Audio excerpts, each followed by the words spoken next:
We're here to talk about medical marijuana and the reconciliation between these very unusual situation where we have two different marijuana markets operating simultaneously.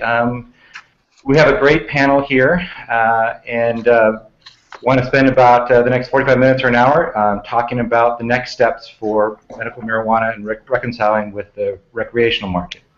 Last Sunday, the Seattle Times editorial board had an editorial recommending looking at this problem, and as part of that, one of our writers, Ton Tan, went and bought marijuana at a couple dispensaries without a medical marijuana authorization. State law is pretty hazy on medical marijuana, but even that is pretty unequivocally illegal, I think. Ton, can you give us a quick walkthrough about what your experience was? Hi, Jonathan. Yeah, so behind the scenes, people probably don't know. You and I were talking about this. I knew that you had heard that this was going on, that people were able to buy recreational marijuana at supposed medical dispensaries without a license. And so $20 cash, I just decided to go to a random shop that I have driven by many times in South Seattle. That's called the 420 Collective, and went inside. I mean, I just asked, whether I could purchase some marijuana, and I said I didn't really know what I was doing, and if they could help me. And these guys were great salespeople. I mean, it was, oh, smell this, it's cherry flavored. Smell this, it's pineapple, and like I've tried that, and it's really good.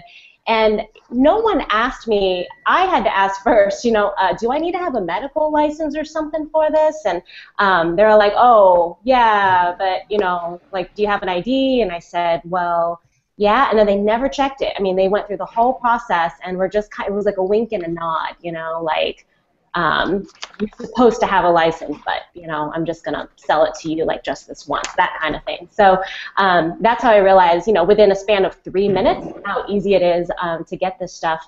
And then went to 2 more shops, was rejected at one, where interestingly it was not clear or apparent.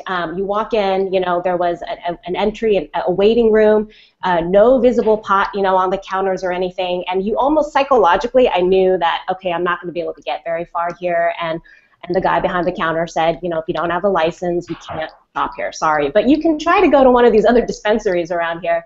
So I went to a place that was a few doors down in the same plaza, and same experience as the first one, where the guy just wanted to, entice me and like, smell this, try this. Are you doing this alone? I mean, there was no, he didn't check my license. So it was just incredibly easy. So as you mentioned in the editorial, I mean, that was like less than 30 minutes, $20, 2 grams of weed that I had no business purchasing.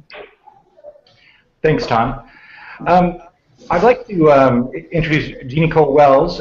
She is a long time, I think probably on the legislature, she's kind of the dean of marijuana law, involved in the original 1998 initiative that legalized marijuana, has been critical along the ways in passing various legislation, and was a strong supporter of Initiative 502, which passed in 2012, legalizing recreational marijuana.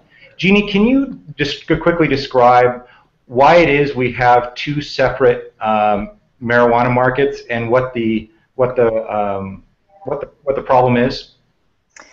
We have one system of regulated marijuana production, processing, and retail sales. We have a really unregulated system, so to speak, for medical marijuana.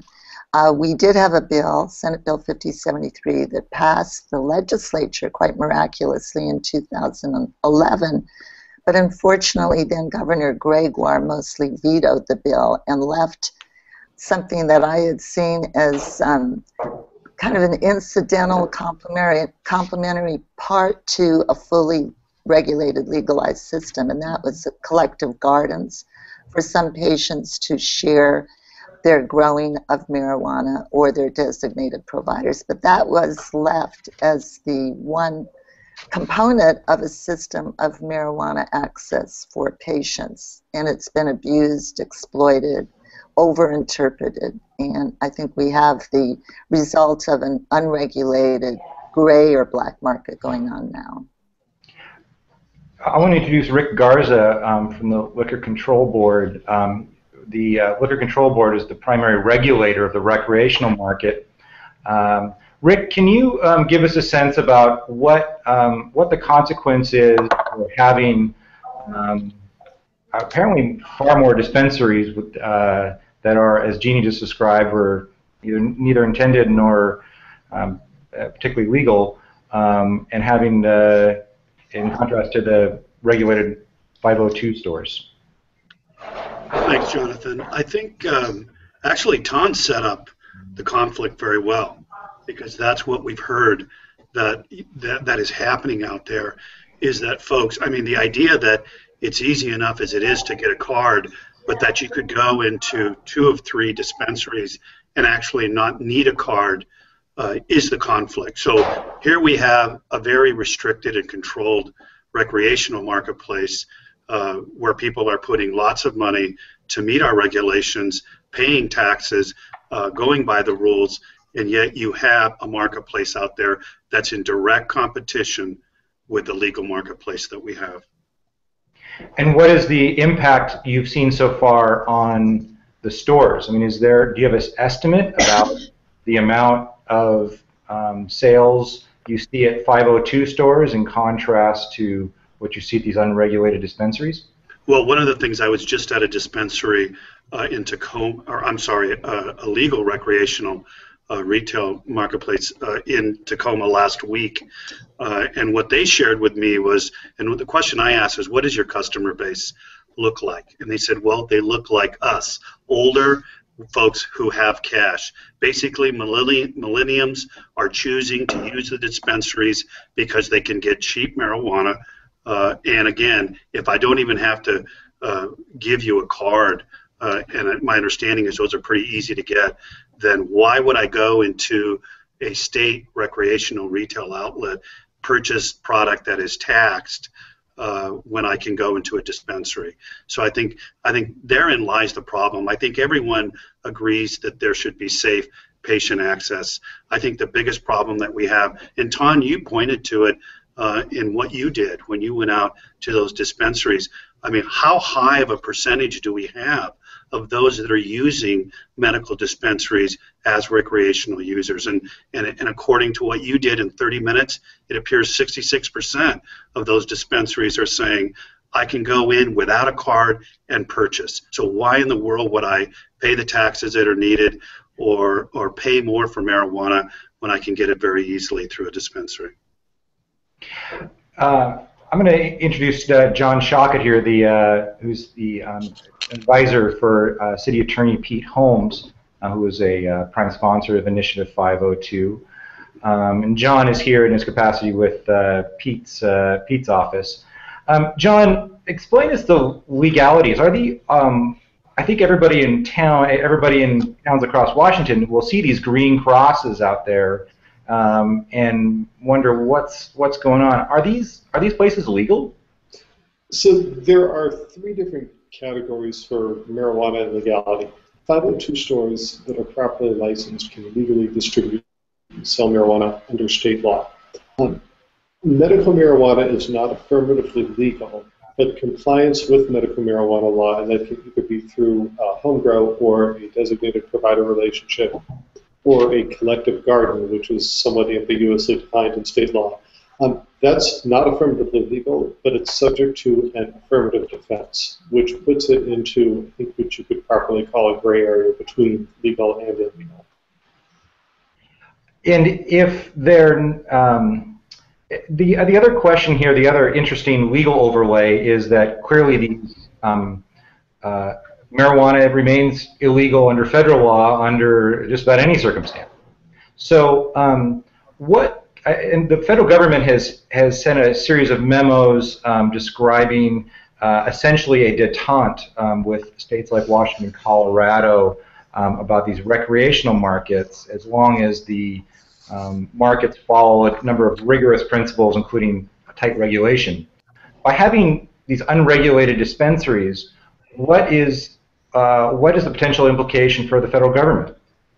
So in 2013, after Colorado and Washington voted to legalize recreational marijuana, and a bunch of states had previously had legal medical marijuana, the U.S. Department of Justice issued what's called the Cole Memorandum, because it came from the Deputy Attorney General, that explained how the federal government was going to prioritize its enforcement of federal marijuana law. It noted as a formality that marijuana is completely illegal under federal law, but then noted that it wasn't going to prioritize enforcement for state systems that met a bunch of criteria that included youth access, not interstate commercial traffic.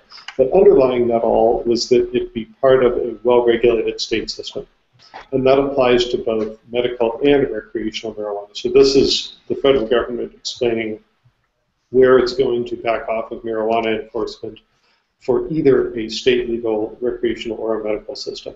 And in Washington, I think it's quite clear that we have a regulated and established state recreational system. That's the one that's in I-502, and that's what the Liquor Control Board has been writing rules for and setting up like any other state regulated industry. But Jenny Durkin, who's until recently the U.S. Attorney in the Western District, has been clear that our medical system, with its gray areas both for legality versus affirmative defense and the ambiguous collective garden system, isn't a well-regulated state system. So we're playing with fire here. I think so. Let me bring in the conversation Morocco.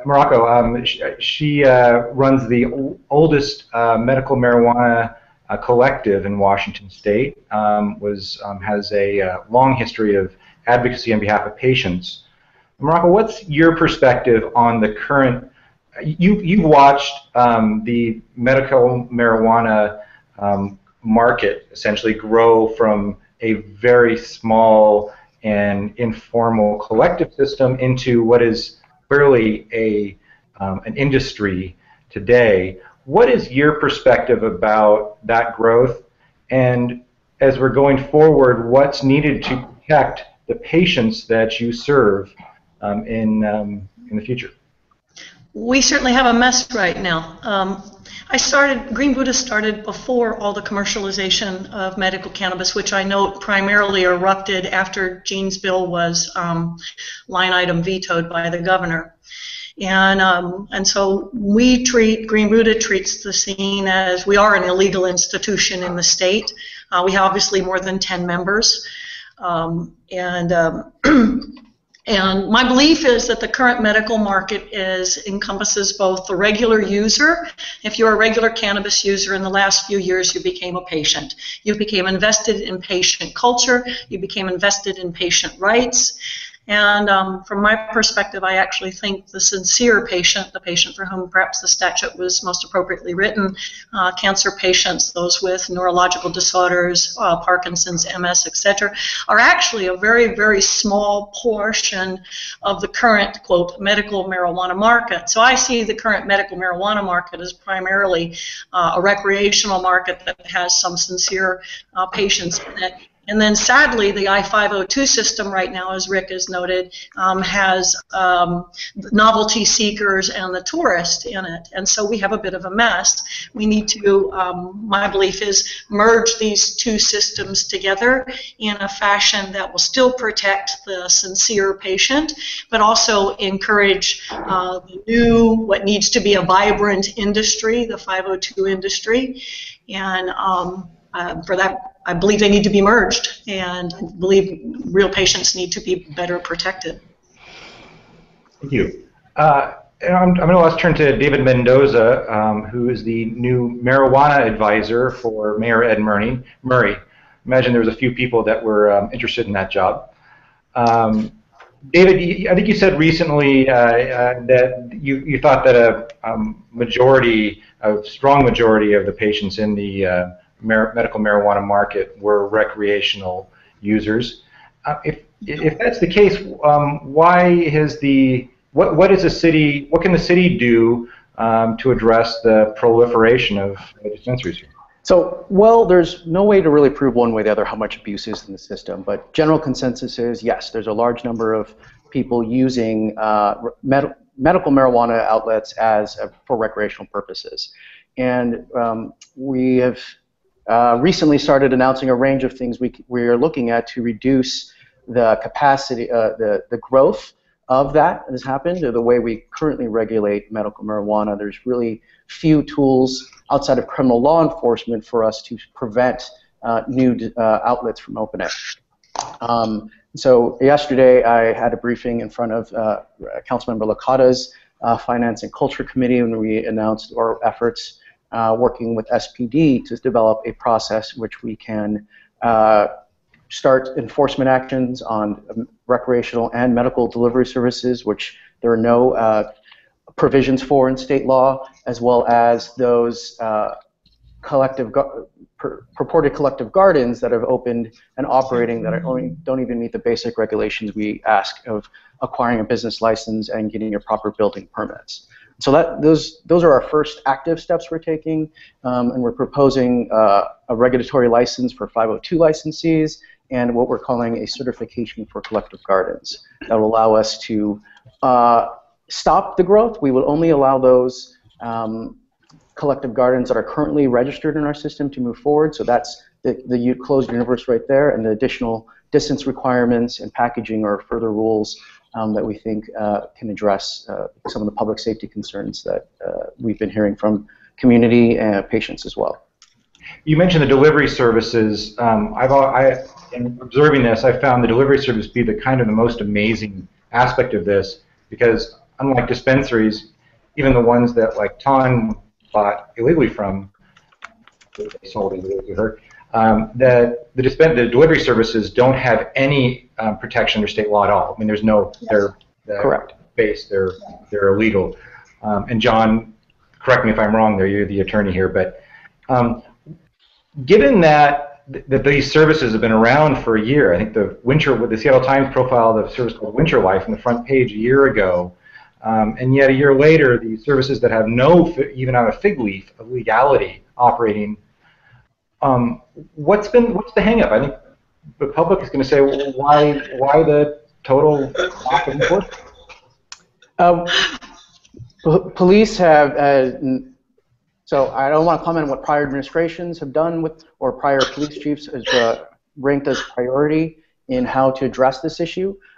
Mayor Murray came to office just earlier this year, and I've only been in office working for him for about 4 months. And we wanted to address the issue of marijuana. He heard from his first day in office and wanted to address it seriously, but wanted to address it comprehensively, not just start an enforcement plan that would look like we're cracking down on patients and trying to remove all access without a thoughtful program that addresses community concerns and stakeholders as well. And so we've been working that collaboratively, reaching out to all players who are affected by this market or this issue, community groups, neighborhoods, patients, medical marijuana providers, and 502 licensees, and are trying to address those range of concerns. And I think what we've talked about so far is in our efforts to meet those concerns.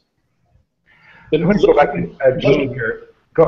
I just wanted to add, I think the problem with the delivery services isn't the delivery per se. It's the fact that that several of them at least have been very clear in their advertisements that they don't require any sort of a card or an authorization.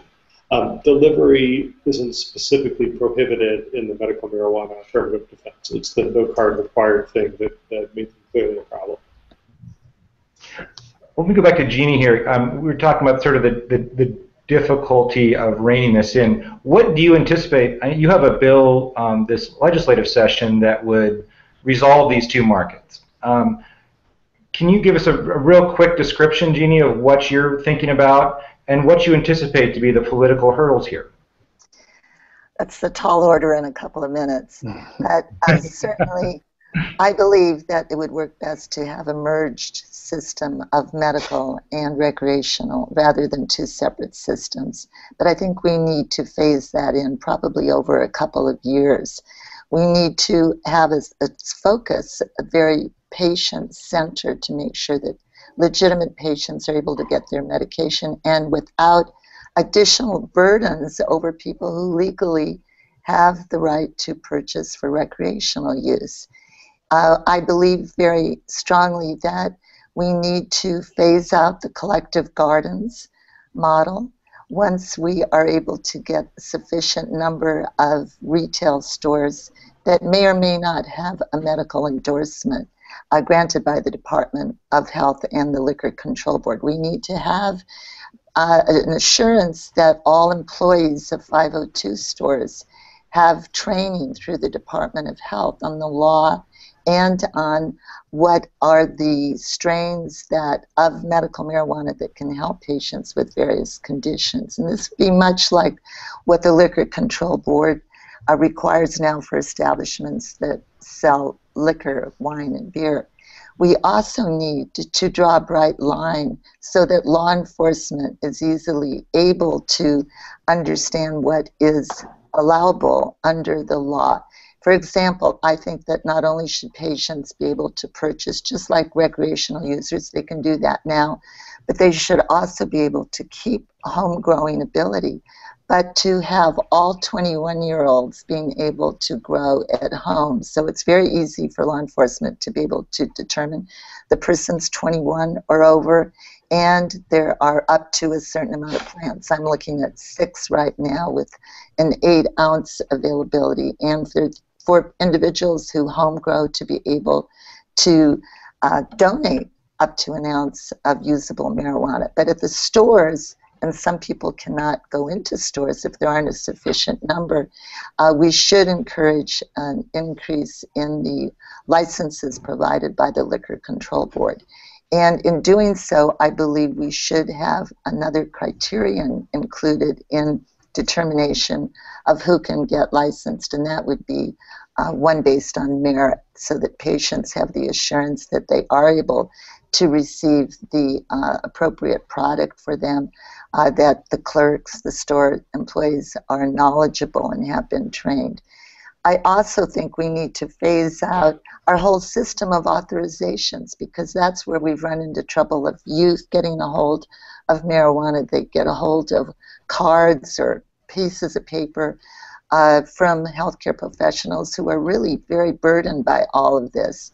So I envision that instead of having authorizations, that individuals can go into a store, they can purchase low THC marijuana, not for recreational use, and be able to get a tax exemption for that as an incentive. For those who actually benefit from THC, such as a cancer patient who finds benefit in reducing the size of tumors, they could apply for a medical waiver to the Department of Health. Department of Health would just check in fighter, is this person a patient of yours? Does this person have cancer, multiple sclerosis, or whatever it is? And then the DOH would grant that medical waiver. So let's come up with a cleaner system for patient access. I do believe that there will be political hurdles. I anticipate there will be many different bills that are introduced in the legislative session. But it's up to me to make a case for why I believe my approach would work the best. You know, Jeannie, when you're talking about the medical authorization issue, I saw Morocco nodding vigorously. I had an experience myself a few years ago where I went to HempFest and just walked in and wanted to test the market, and walked in and got a medical marijuana authorization without showing any medical records. And it was interesting that that's one story, not exactly not exactly Watergate, but it resulted in a number of the some of the few medical providers that have had lost their license because of abusing this law. Morocco, what's your perspective about the sort of the green card mills? The green card's a scam. The green card's a scam. I have cancer patients that can't get their regular oncologist to authorize them. They're scared to do so.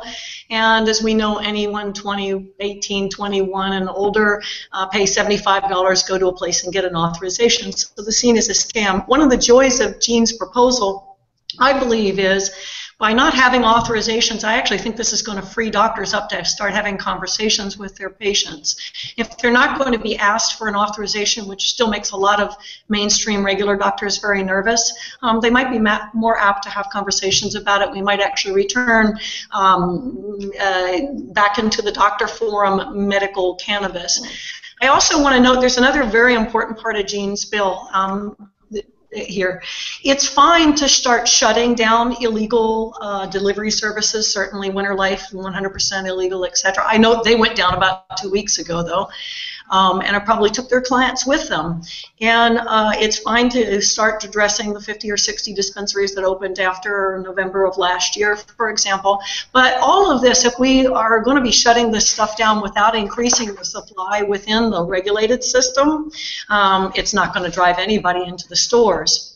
And so we have to do this. This is the other part of Jean's proposal that's so important. She wants to free the system up and actually put more, get more into 502 system, free up the licensing, etc., so that it can be sufficiently supplied so it can better compete with the illicit markets. We're not going to drive patients or the public in to go pay 4 times the cost of medicine, current price differential between the I-502 and recreation and delivery or medical, without seeing a price drop. So we have to boost the system up. And it has to be combined with the shutting down of the other illicit markets. And that goes the question to Rick there. There's, I think by some guesstimates, there's 100, and David may correct me here, but I think there's 150 or so dispensaries in Seattle. I think there's 5 stores and 5 recreational stores in Seattle. Rick? David, is that about right? So we have 6 recreational stores open, and I think about 3 more whose are in the final stages of being licensed. And we have a list of 330 marijuana-related businesses, and it's hard for us to determine from that list who are currently active and open, if they're a storefront kind of operation, or if they're recreational. Part of the goal of further regulation is so we will be able to at least identify folks and be able to categorize them in the right areas and keep track. So, Rick, to go to Morocco's question there, or point, what can you guys do to bring down this price to make it competitive with the black market and dispensaries? The recreational market has kind of stood up fairly slowly. You guys have gotten some criticism for not licensing enough producers. What's your perspective about the going forward to help bring down this price to make it competitive? Well, I think the first thing you have to do is remove the competition.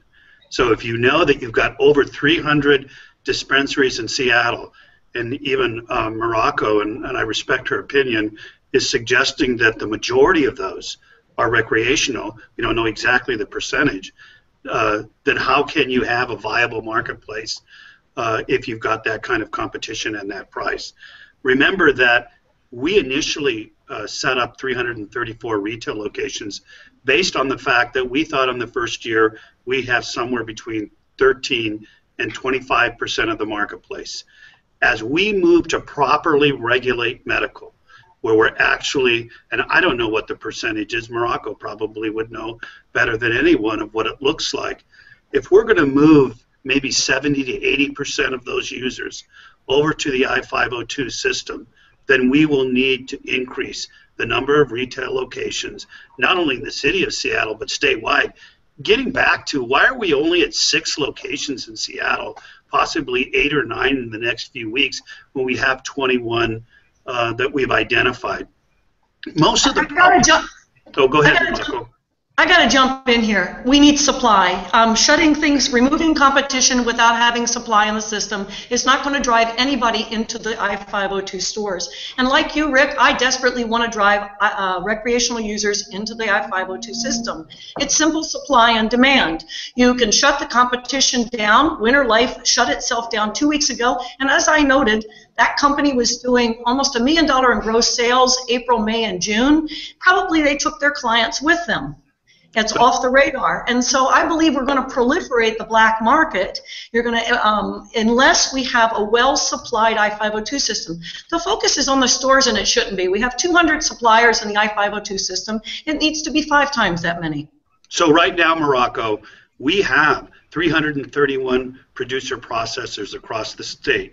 We have 3.4 million square feet of canopy that's growing today. It needs to be way more, Rick. You got 200 producers, okay, people producing. You might have another 150 processors, but again, the people producing, it needs to be 5 times that many.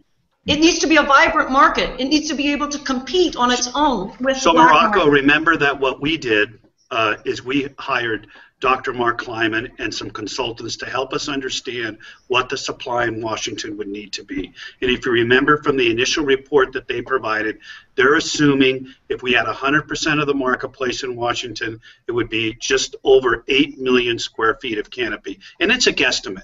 I don't know what it is. I guess we'll find out when the market is fully up and running what the supply is. But I can tell you from where we started in July where there was no supply, right now we're going to have an overabundance of supply, and retailers are telling us We have no demand right now in any of the 81 stores in the state. 0 demand. 4 days ago, I've got friends who are I-502 producers, cannot find a single store in the state to buy it. There's 0 demand in the system because right now, as you and I both know, it's a novelty seeker and not people that are regular users in the system. Well, Morocco, let me differ a little bit. We've got over 90 retail locations. Our sales in Washington have now reached where Colorado is with their recreational marketplace. We did it in half Colorado the has the same problem too. The recreational market in Colorado is primarily selling to tourists, and the medical market is primarily selling to locals. They have the same problem too, actually.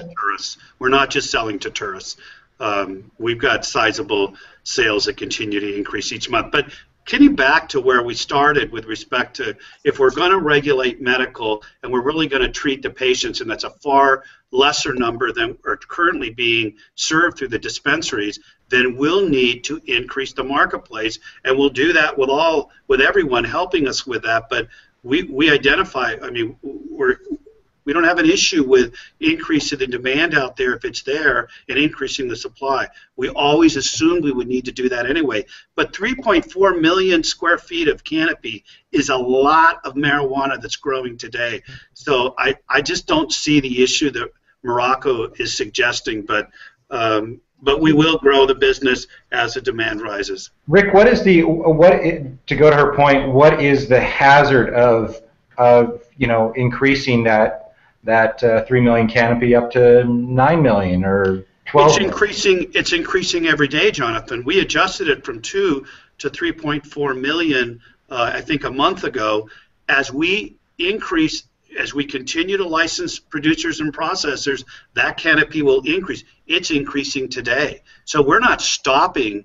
We're continuing to allow those who have applied to get their licenses, and then we'll increase the canopy as we need it. So there's no limit today. What's the current cap on the canopy? I think it's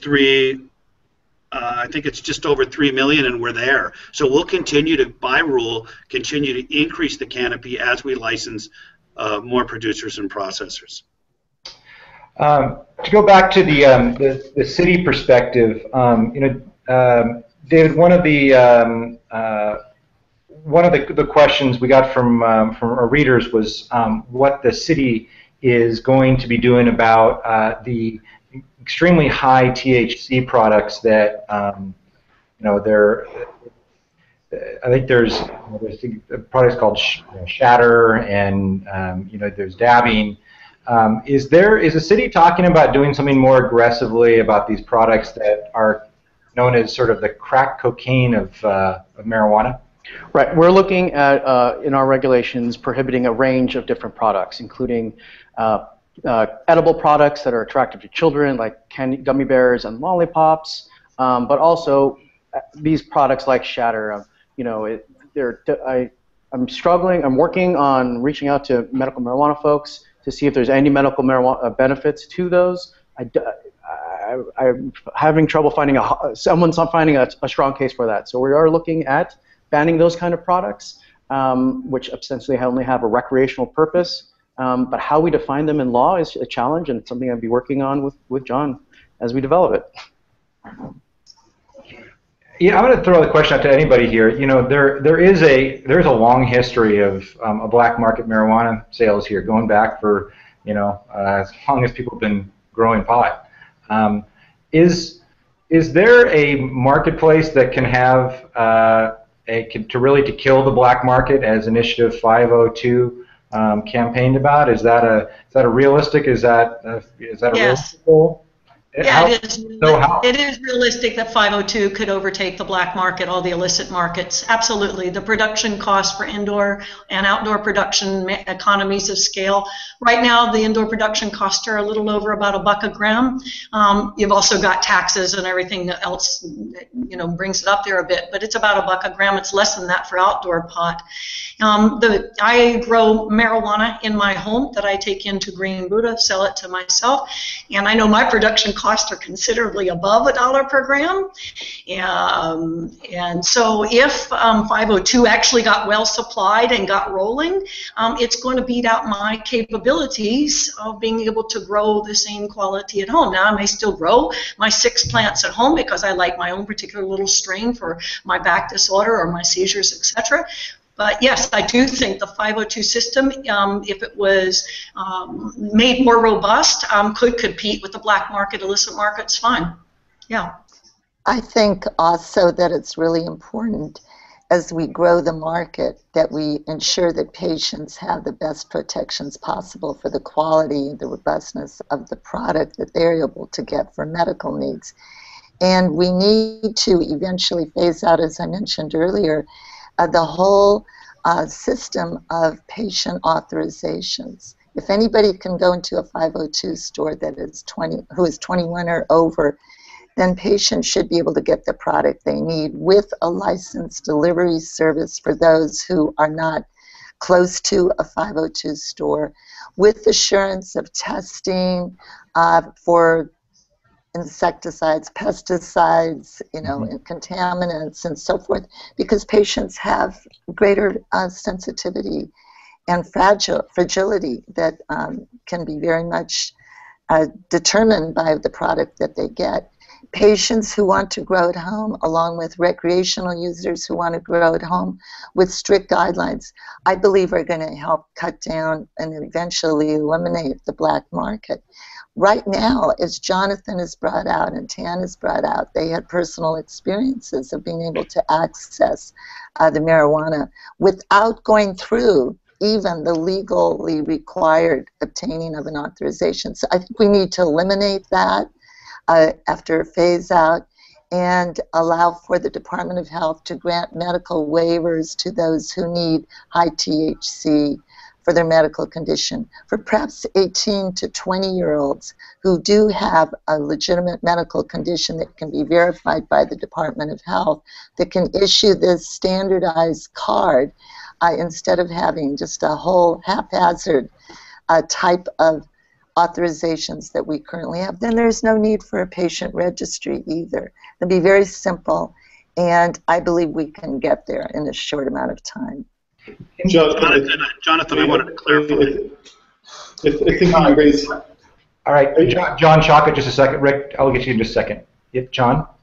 So I think that you raise a good point. The obvious comparison to the culture of illegality in the black market is to alcohol after Prohibition.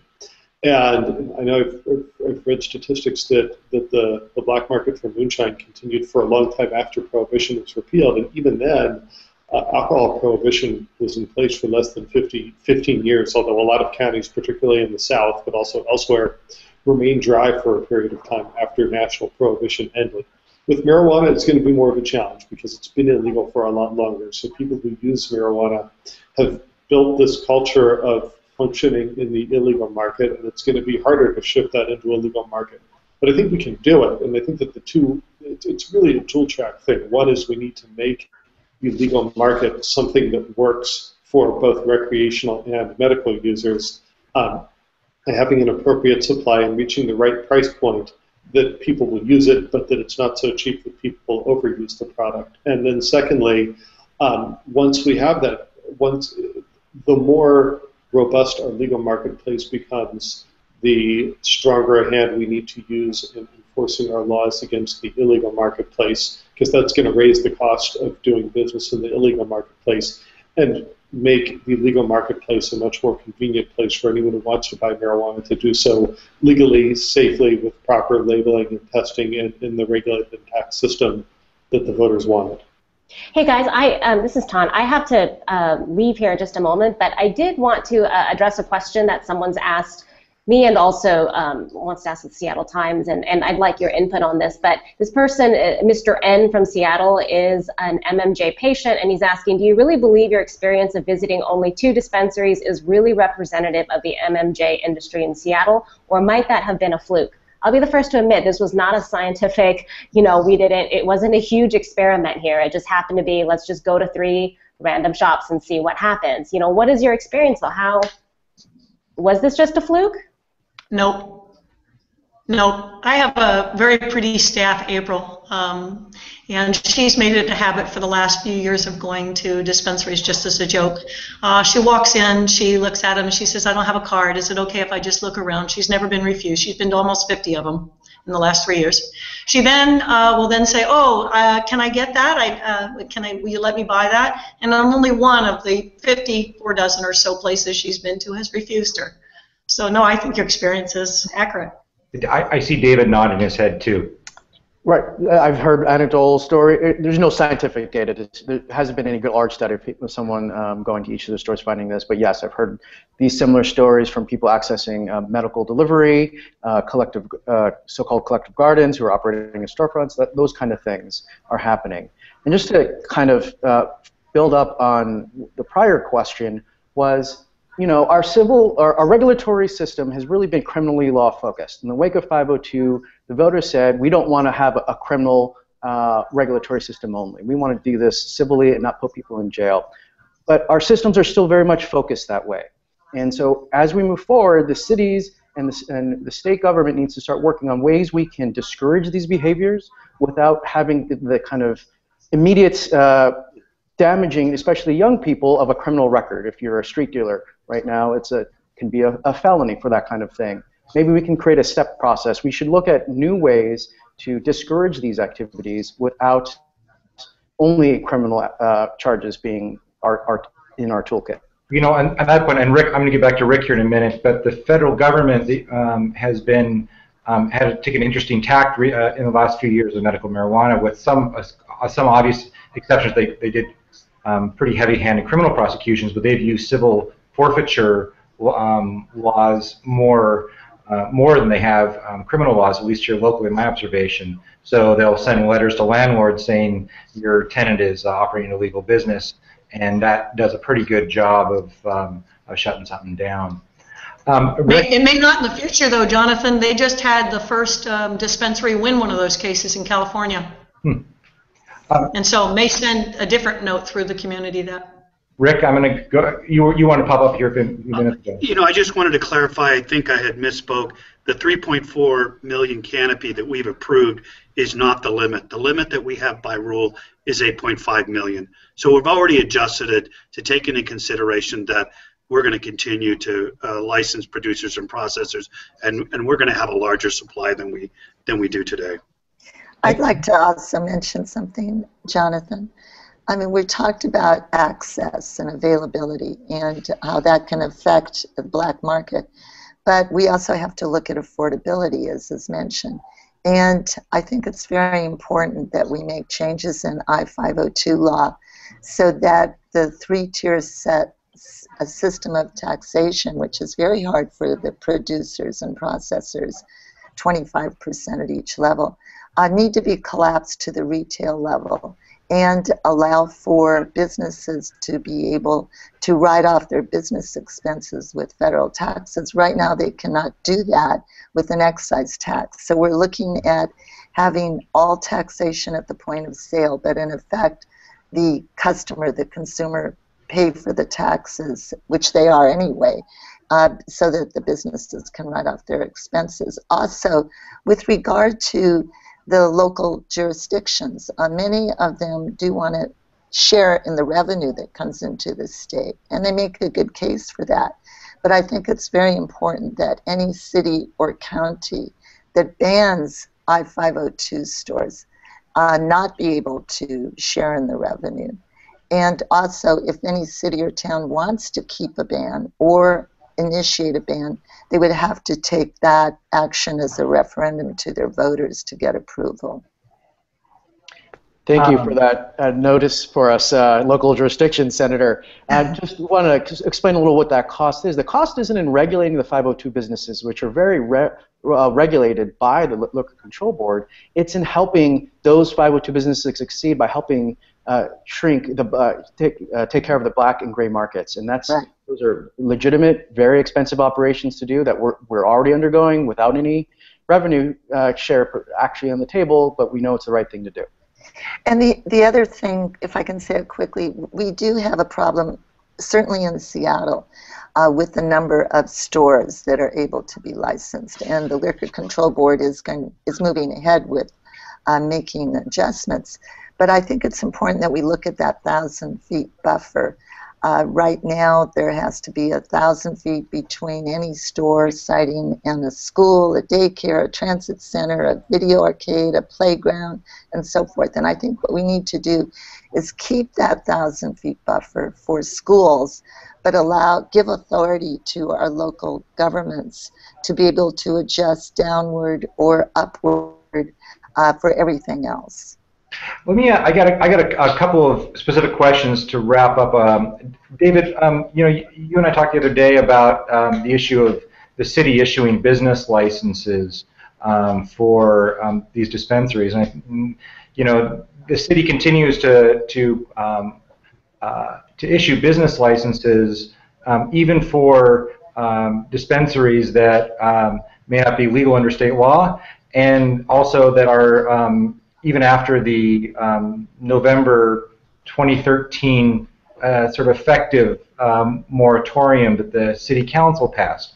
Why is the city continuing to issue business licenses and sort of make this problem worse? So our standard business license is a tax-generating business license. It has no regulatory purposes. That's just the way it has been structured traditionally.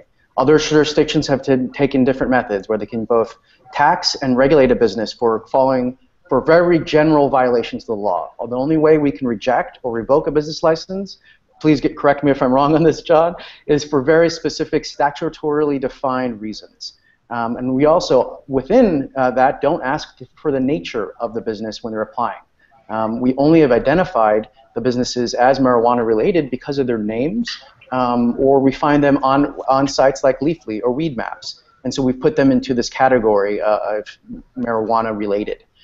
So that's one issue. That's why with the legislation that was passed last year, the activity that was banned was major marijuana activity that said, that defined it if you had 45 plants or more or 72 ounces or greater. And that's a determination that can only be made after something is already open. And so if you are able to get a business license, you feel you can open, and the way our current regulatory system is structured, the only way we would know if they're in excess would be an inspection from our Department of Planning and Development. And those are only triggered by complaints sent to the Department of Planning and Development. We only get 12 or 13 complaints a year. So those, we don't have the staffing to proactively be out in the field looking for all these kind of activities. So we named 2 in the Seattle Times on Sunday that were operating outside the law and appear to not have business licenses. Have you guys looked into those 2? As I said, we're looking at enforcement activities against unlicensed collective gardens. Okay. And Rick, I had one specific question for you that just sort of popped up in the news. There was the U.S. Department of Justice said today that it was not going to interfere with the tribes from selling marijuana. What's your perspective on that? Well, I just saw it myself, Jonathan, so I don't know that I have a perspective. I thought early on we had concerns that given their federal reservations that they wouldn't be able to be involved and acquire a license. So I think that's something we'll review. I don't really know what the impact would be, but if I may, Jonathan, I wanted to get back to one issue that the senator raised, which is the 1,000-foot rule. So remember, early on, before we even began the process, we already had seen maps from the city of Seattle that there were going to be very few places that would be allowed because of the 1,000-foot rule, and as the senator said, because of the seven different entities. So I think that's been the biggest obstacle. In most of the cities of the state, we've had no problem getting the retail marketplace up and running. What we're finding in Seattle, and it's exactly the reason why we're not at 21 right now, is that many of these places, unfortunately, some of them applied in the same location. So those that did win the lottery are having to find new locations. The rents are absorbent and too high because obviously those landlords know that these are the only retailers that they'll be in your city. So I think lack of financing, I think the fact that people thought when they acquired the right through the lottery that they could sell these. Well, you can't sell something that you don't have a license for. So I just want to share many of the issues that we're having in Seattle are often blamed with respect to the citing of the retail locations on the board, when in fact much of it has to do with the restrictions that we're seeing that were placed in the initiative, not by the board. And the 1,000-foot rule is one that I think, like the senator said, we need to look at closely. I think the 1,000-foot rule needs to apply because of the federal issue on schools, but I'm not sure that it needs to apply to all the other entities that are named in the initiative. Not only if we open up the system with that and allow for more locations, but I think that's something we need to look at. So thank you, Jonathan. I just want to note, we have 5 stores in Seattle, and the 5 stores in Seattle were selling bud at $1 less a bag than medical marijuana dispensaries. The 5 stores would be flooded with clients and customers, and the locations wouldn't be a problem at all. So it comes back again to supplying the system well.